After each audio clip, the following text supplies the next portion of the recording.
It's a combination of a super speedway and a short track. You go through a stretch at a racetrack and you can just do no wrong. Right. It was a lazy man's racetrack. The sooner you let off and the more you let the car do the work, right, the easier it was to get around the racetrack. You had a long front stretch and a shorter back stretch. What we would do, we would gear for the back stretch. You had new tires and the race first started, then you didn't run wide open down the front stretch. One of the craziest things that happened was going to Rockingham. You couldn't get to Rockingham from No, here. you had to go back through the country and all this stuff. The first time that Adam went down there to run, he said, I'm going to Rockingham, how do you go? And I said, I don't have a clue. I can show you, but there's no way on God's green earth I can tell you how to get there.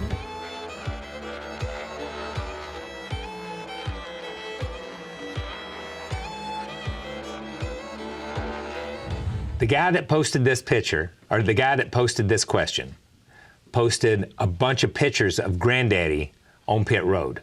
On the other side of the wall, talking to you, watching the car go into turn one. And Granddaddy, like whoever took the photos, took 5 or 6 photos, and Granddaddy's doing something different in every photo. He's not sitting down. You know what I mean? And that's why he said he seemed very involved. Well, he was still involved with me and Dale and Chief on running Petty Enterprises. And he didn't really make any decisions. He just hollered at us when we made them. Yeah, yeah. But he went to all the races, just, I guess, to kind of corral us around, make sure he was doing the right thing. But as far as making any decisions on when to pit, how to pit, who was going on, he wasn't involved in that. Okay.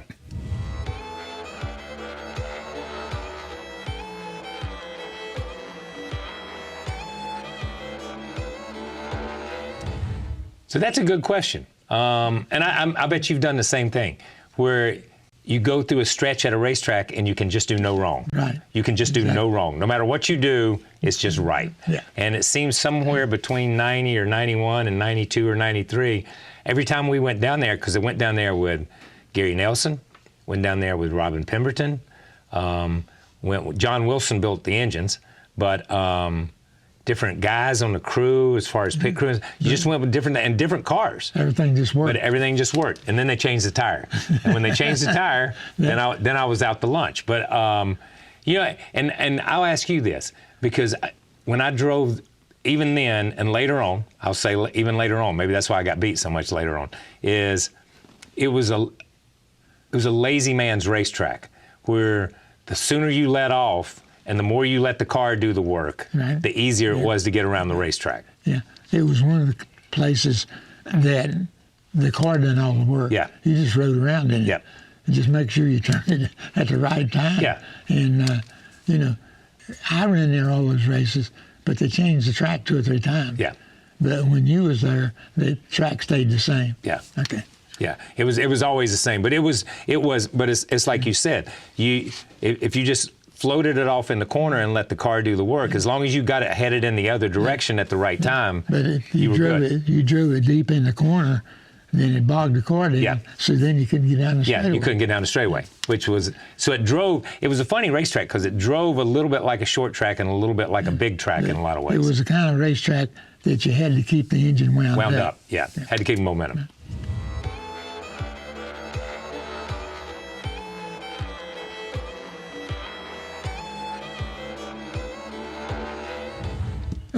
I guess time, because when we first started running down there, all the race was over 5 hours. Yeah.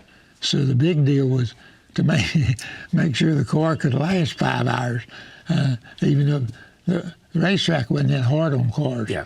And it was just a deal of just running and everything getting big monotonous. So if you wasn't careful, you'd lose concentration after 5 hours. So from that standpoint, it was more just say, okay, we're not racing against anybody. We're just trying to get these laps in.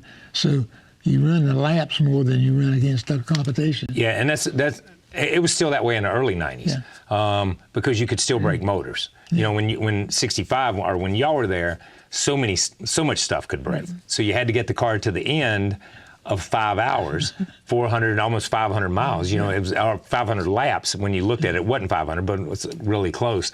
So you get to that place, And it was the same thing. You could still, early 90s, you could still break engines. So you had you had to get the first part of the race in to get to the second half of the race, to the third quarter. If you could still be in competition in the third quarter, you could contend in the fourth. But it was kind of a racetrack that you had a long front stretch and a shorter back stretch. Yeah. Well, what we would do, we would gear for the back stretch. Yeah. And then when you had new tires and the race first started, then you didn't run wide open down the front stretch. Yeah. You had an RPM, say 7,500, and that's as far as you go. Down the back stretch, you could run wide open because you could never meet that. Yeah, but that's where having that gear to get you down the back stretch, it hurt you on new tires, and it hurt you in a shootout of 4 or 5 laps. But it helped you long term because you could roll out and not even use a brake because the gear itself brought the car back.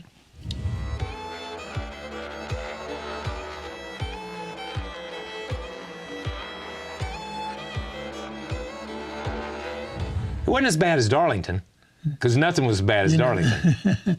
I don't remember the tires being no second and a half apart. No. I think you had to change tires every chance you got.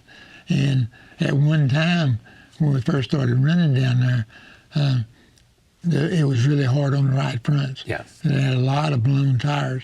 But then Goodyear got better with the tires, and the crews got better with setting the cars up. And so I don't really remember where it was a tire race at all. It was more of a gas mileage race than it was a tire race. Yeah, there was a stretch in the 90s when the tires, it wasn't a second and a half. It wasn't 2 seconds different. But even one of the times that I won a race there, Harry Gant and Andy Petrie, driving that 33 car, the Skoll car, they short pitted. Every 50 laps they would pit, and they got caught out on a caution. If they hadn't got caught out on a caution, they were going to be ahead. Yeah, their strategy was good. Yes, their strategy worked perfect, but the one caution caught them out. So tires made a difference, but not like they do. And they listen. Any racetrack almost you go to anymore, tires always make a difference. So let's throw that piece out there. But it's not. It wasn't one of those things where people just run out there and run out of tires. Everybody managed their stuff.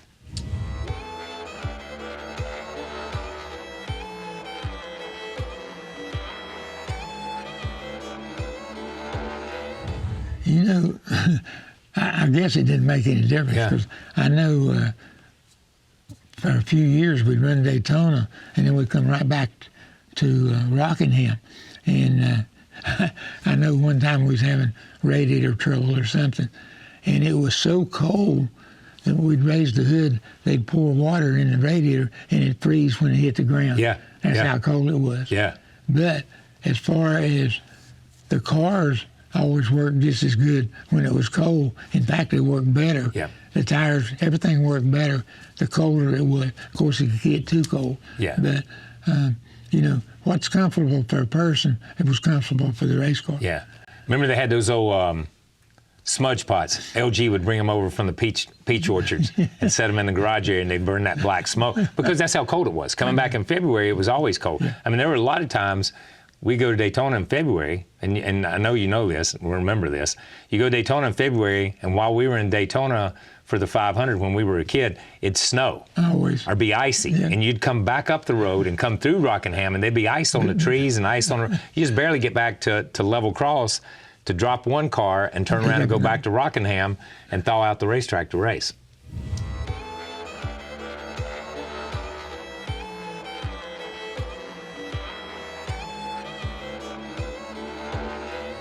You know, from my standpoint, it's a toss-up. I was fortunate enough to win 15 races at Martinsville, but we won 11 500-mile races at Rockingham and didn't run near as many races. So it's kind of in between from that standpoint. I guess you would have to say those were my two favorite tracks besides Daytona. Yeah, that's a good question because they're both about the same distance. Right. If you drop a pin and go to Martinsville and come, and it's changed through the years because they've changed the roads. But I think, and it's funny because being from North Carolina, you always thought about Rockingham being closer, and then that's your home track. But every time you went to Martinsville, you came back with a cloth. So it was like, that's our home track. So, you know, it's different. I will say this. I would venture to say, and I will say this, and I've always said it, is there are more Richard Petty fans in the state of Virginia than there are in any other state in America. So the people of Virginia would say that Martinsville is your home track.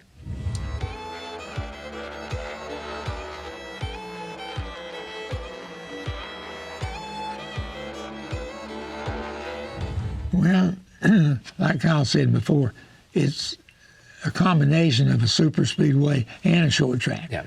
So it made handling that much more important. It was not a drafting racetrack where you could just get in line and run laps. The car had to handle. And so when the cars have to handle, then we go back and say it's more of a short track. Like Daytona and Talladega, most all the cars handled pretty good. They just get in the draft. Now, the drafting didn't come into Rockingham at all. Yeah, and I don't think when we had Wilkesboro and Martinsville and Bristol, and you had 4 or 5 short tracks, let's just say 3 or 4 short tracks, you didn't consider Rockingham a short track. No, it wasn't. Yeah, and you know, Richmond was never a short track, or Richmond was always a short track, and then they built the new Richmond, and everybody said, well, it's kind of a short track and kind of in between. Rockingham was always that racetrack before there was Richmond. Yeah. It was that racetrack that raced like a short track to some degree, because you talk about how short the backstretch is in a lot of ways. You just come up off 2 and next thing you know, you're in 3. But you carried so much speed up off of 4 and going down the front stretch that you felt like it was a speedway, and it was a mile. And it was a mile racetrack, and that fell into the speedway category.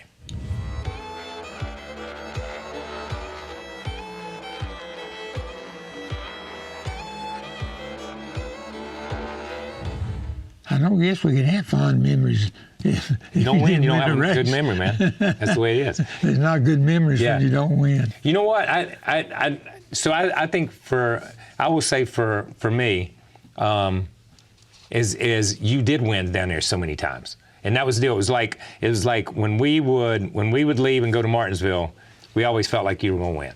When we'd leave and go to Rockingham, always felt like you were going to win. And so I think as a kid, my fond memories are of you winning races down there. And you know, because we'd park, you know, the way the garage area was, we'd park right outside the garage area down there in the fourth corner, right at the tunnel. You just come out and go right at the tunnel, right through the tunnel. So those were always good times. And then, you know, when I did win that first race down there, then Mama came to victory lane. So that was those pictures. When I look at them next to pictures of all of us, me and Sharon and Lisa especially, before Rebecca, being in victory lane, those are good memories.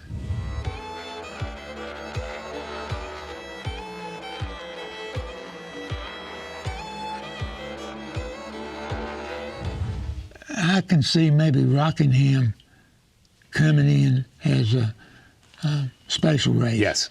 Instead of running at Wilkesboro or Bowman Gray, they might take that race to Rockingham. And I think that would be good, because you've had short track. In other words, what they've done, they went back in time. Okay, and they went back in time to Wilkesboro, and went back in time to Winston-Salem. And now I think it's time to go to Rockingham, because that was the area when they started making super speedways that just disappeared from the NASCAR circuit. And I think it's time that they was able to go back there and because one thing about Rockingham was that there was always good races, but you can sit anywhere in the grandstand like you do on a short track, and you can see anything that goes on. Yeah, there was not a bad seat. That's a fact. There was not a bad seat, but it's fallen into that category of the Wilkesboros and of the Martinsvilles, or excuse me, of the Wilkesboros and of Rockingham, has fallen into that same category as so many other racetracks that you guys used to race. Maryville, Tennessee, Asheville, Weaverville. Yeah, I mean, we can go back a million. So, and the reason being, in this day and time, is that the sport has grown to a point where, and we've talked about it before, where you had a huge influx of speedways in the 60s. And then in the latter part of the 90s, we had California and Kansas and Texas and all these other speedways. Yeah. So something had to give. Some racetracks had to go. And these were the ones that went. And right, wrong, or indifferent, you can talk about it whichever, it doesn't make any difference. But the sport has moved to bigger markets. And that's what, and Rockingham is not a market. What makes it a market is the same thing that makes Wilkesboro a market, is the nostalgia of taking the Cup Series back to those places, taking it back to Bowman Gray, taking it back to North Wilkesboro, taking it back. So I can see it like you, going back there as a specialty race, but I don't see it ever being back on the schedule as a stand, unless NASCAR decides at some point in time to say, we're only going to race X number of times, and we're only going to go to each track one time. They could do it. And then they need a couple of extra racetracks to fill that void, to take it from 36 races to 26 or 27. Daytona one time, Charlotte one time. You're going to have to throw in a Rockingham or a Wilkesboro or some of those places.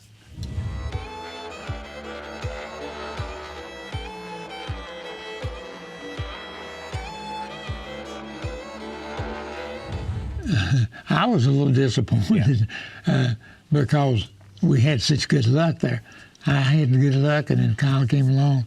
And so any track, I mean, like right now, if it took Martinsville away, I'd feel bad about it, because we've had so much success at those tracks that it really, really hurt, because when they come to the new tracks and stuff, I was really maybe through my best part of my career. And so when I went to those tracks, then I wasn't near as good as what I was at Rockingham. So here's how I felt about it. And I probably still to some degree feel the same way. I understood why they left. Yeah, I understood why you had to go to Texas or why you had to go to New Hampshire. I understood that. I felt bad for the people of Richmond County and the people in Rockingham, because unlike a racetrack in Chicago, unlike a racetrack in Kansas City, these people, that was their racetrack. That was the people of Richmond County. That was their place. That was their entree in the major league sports. That was their stadium, and you took their stadium away. And they had always supported it. The people of the county and the people of North Carolina in that area supported that track. So it wasn't so much at the time they took it. I don't believe it was as big a deal for us. We felt bad about it. I felt bad about it. Don't get me wrong, because I enjoyed racing there. No matter how I ran, I enjoyed racing there because it was a good place to race. But you felt bad for the people, because suddenly they had been a part of the sport since the mid-'60s, and then they were on the outside looking in.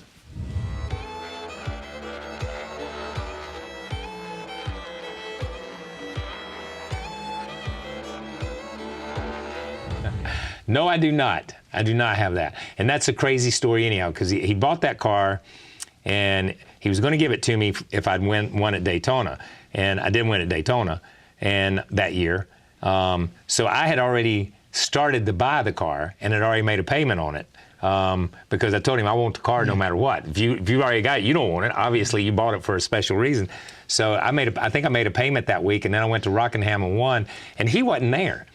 He was in the hospital. He had surgery. So it was a funny thing. So over the phone, he told me he'd give it to me. So that's how I ended up. I don't have it anymore, but I probably should have kept it. You don't have it because somehow or another I wound up with it. Yeah, everybody's had it. And sold it to some lady in Virginia. Yeah, there's no telling where it's at now. There's no telling.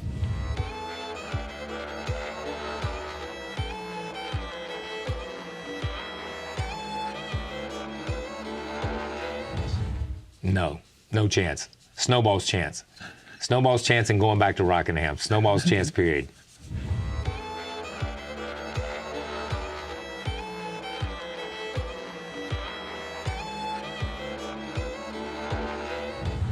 According to what time That's right. our careers, the deal was I had a career, and before my career was completely over, Kyle came in.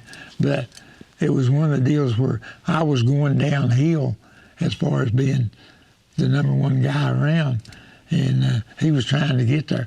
So I'm going to tell you, we never raced each other. We was in races together, but we didn't race. But we never raced each other. And I'm going to say this. I still think if we go to Rockingham, one of the best races that at Rockingham that I remember running had to be, I don't think I ran there in 79. So it had to be 80. I think it had to be 80. And I remember racing Joe Milliken all day long. You know what I mean? And we were running like 6th, 7th, and 8th. And I was 19 years old. You know what I mean? And I'm racing Joe, and y'all are gone. Yeah. You know what I mean? But he was driving for LG. Yeah. You know what I mean? He was still driving LG stuff. And we might end up buying that car because they went out of business sometime right after that. Might end up buying that car from LG.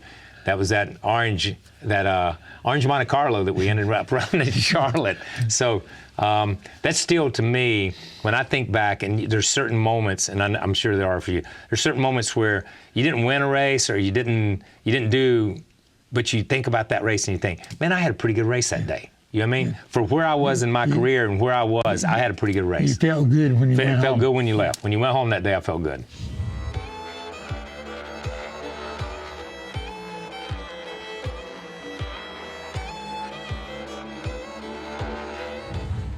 Not likely. Not likely. Not because likely. That's a truck race and an Infinity race. Yeah. And that's Easter. That's Easter. So we'll have family Easter, so we probably won't make it. Yeah.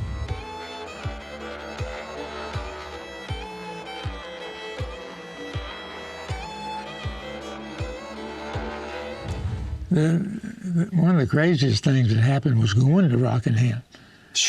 You couldn't get to Rockingham from No, here. you had to go back through the country and all this stuff.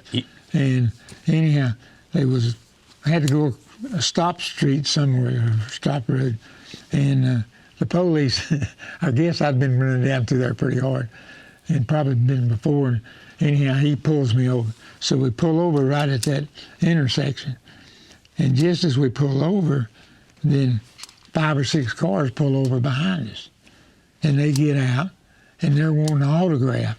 And the police is trying to talk to you about speeding. Finally, he said, get back in the car and get that out of here.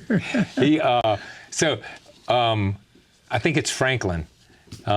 Scott tells a story about trying to follow y'all down through there and not knowing where they were, because you would go down to Asheboro on 220, and you go down to Bisco, and then you go to a peach stand. And 220, you go this way, and at that peach stand, don't have a clue, the road went this way. And you run that road, and it came to a crossroads, and you went across it, and you run it all the way, and it weaved through peach orchards, and it came to a dead end, and you turn right on a dirt road. And that dirt road kind of swung around in a loop and connected back to another paved road, and then it came out up there in Hoffman. Came at the BP station in Hoffman. You turn right and the racetrack was down there.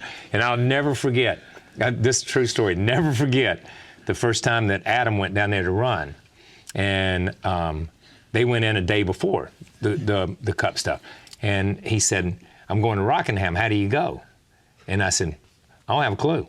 I can show you, but there's no way on God's green earth I can tell you how to get there. But I can show you how to get there. So I ended up having to take him down there to show him and say, I'm like, write this down so that you know how to get home when you come home, because we drove back and forth. It was crazy because we went, think about it, lived here in Level Cross, Martinsville, Rockingham, Charlotte, Wilkesboro, and sometimes Darlington. Yeah. You'd travel back and forth every day. So a third of the race schedule, that was the race schedule at the time in the mid-'70s, we just stayed at home every night. We didn't even have a hotel room. That was great. Yeah, it was good.